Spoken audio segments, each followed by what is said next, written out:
In just a few seconds, I'm going to ask you a question. Now, I warn you ahead of time. It's an odd question. But don't worry, though. There's no need for panic. You won't have to answer it until the end. And by then, it'll make perfect sense. Okay, then.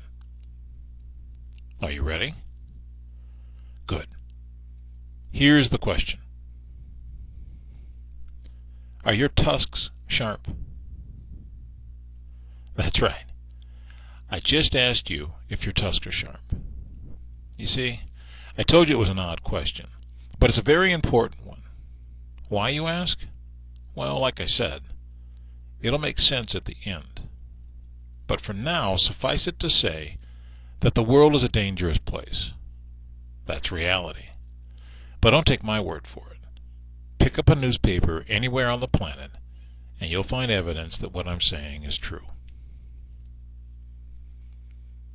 Whether you're in a small town or a major city, the headlines tell the story. Violent crime is a sad fact of life. It strikes when you least expect it and are least prepared to handle it. In only a few seconds, your life can be changed forever. In order to triumph, you must decide in advance how to respond to acts of violence. That's where we come in. We can teach you how. The Threat Management Institute offers an education in personal protection. And we believe personal protection requires a solid foundation in two concepts. First, the Combat Triad. And second, the Rule of 24. Now, I'll discuss the Rule of 24 in great detail in a separate video. But for the next few minutes, I would like to explain the Combat Triad and why it's absolutely critical for you to be well versed in it, unless, of course, your personal protection is not important to you. All right then, let's get started. The Combat Triad comes to us from the teachings of the late Colonel Jeff Cooper, the father of modern gunfighting. As the name suggests, the Combat Triad is made up of three separate but important legs. The first leg is skill set. Skill set is about proficiency with the tool you choose to use for personal protection. Colonel Cooper was referring to the use of firearms, and because it's a popular choice for personal protection, we'll use it as an example in a moment. But at the Threat Management Institute, skill set refers to any tool chosen for personal protection, and there are many choices. Verbal judo, martial arts, pepper spray, taser, mini baton, knives, the list goes on and on. But using the firearm as an example, skill set means knowing the firearm inside and out, its functions and malfunctions, and how to correct them. It means being able to shoot fast, accurate shots from behind cover and concealment, and from positions of advantage and disadvantage.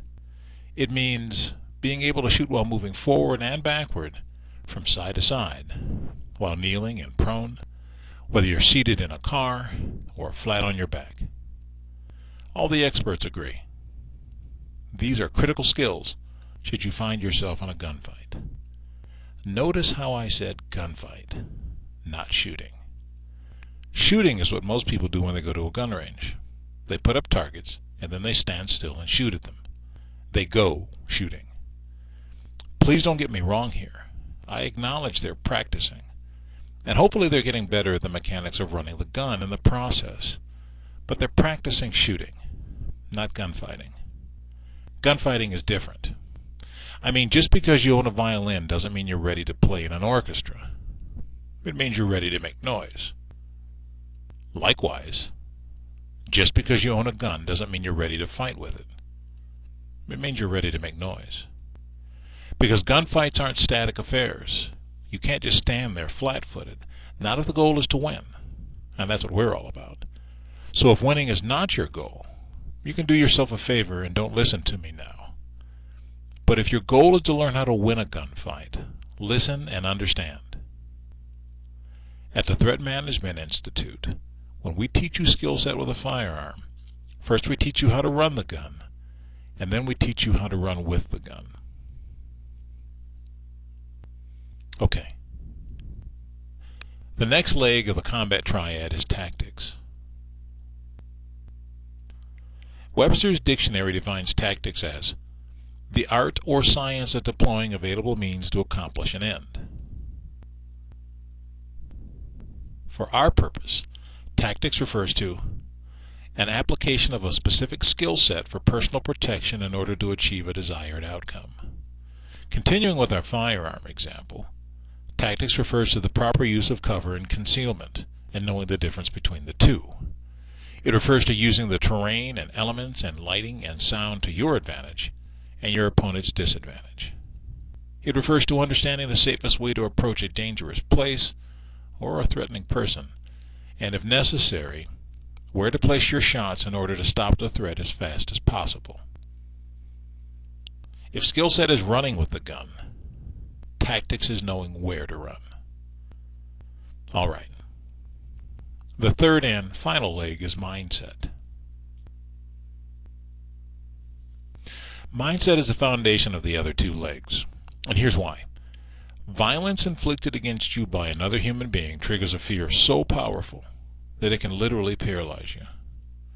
You've heard of fight or flight, right? Well, there's also freeze. Fight, flight, or freeze.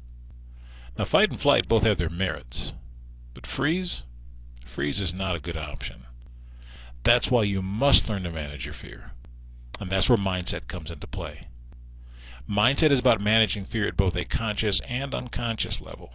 It's about knowing how to make fear your ally instead of your enemy, your liberator instead of your jailer. It's about harnessing the will to survive and winning the fight in your head before it even begins. It's not about the absence of fear. It's about doing what it takes to go on in the face of fear. That's why, although the combat triad has 3 legs, mindset is the most important one. In fact, it's so important that if you can only choose one leg, and fortunately, you don't have to choose, but if you had to choose, mindset would be the only logical choice. Understand that skill set and tactics are important, but they're nothing without mindset. Let me give you an example. You could give most people a baseball bat and tell them to defend themselves against a violent attacker, and believe it or not, most people in that situation would put up a reasonable defense without any training in skill set or tactics, if, and only if, they had the proper mindset. Without mindset, you could give them a machine gun and they'd still be in trouble. But with mindset, you could give them a tube sock with a can of soup in it, and they'd be a holy terror. And the only difference is mindset. In fact, if you'll allow me to digress briefly and put in a plug, at the Threat Management Institute, we believe mindset is so important that we designed a course for the sole purpose of developing it. A course that uses proven scientific principles and techniques to develop the mindset needed to prevail in a violent encounter. A course that will teach you how to harness the fear, stress, and adrenaline you'll feel in a life-threatening encounter so that you'll become more confident and powerful than you ever dreamed possible. It's a course we call Sharpening the Warrior's Edge. Okay, end of commercial. If you want to know more about Sharpening the Warrior's Edge or any other course that we offer, you can learn about it on our website. Anyway, as I was saying, the combat triad is made up of 3 critical elements: skill set, tactics, and mindset. If you want to be triumphant in a fight for your life, it's critical that you be well versed in all 3. Okay, I want to close now by sharing my favorite of Aesop's fables. Perhaps you know it. It's about the wild boar and the fox. It goes like this.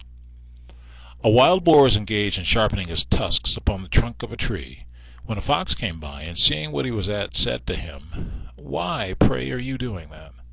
The huntsmen are not out today, and there are no other dangers at hand that I can see." "True, my friend," replied the boar, "but the instant my life is in danger, I shall need to use my tusks, and there'll be no time to sharpen them then." So in a few seconds, I'm going to ask you a question. It's an odd question, but it should make sense now. Okay then. Are you ready? Good. Here's the question. Are your tusks sharp? That's right. I just asked you if your tusks are sharp. Hopefully your answer is yes, because your life may depend on it. But if the answer is no, I have one last question for you. Isn't it time you did something about it? Thanks for listening, and keep your tusks sharp.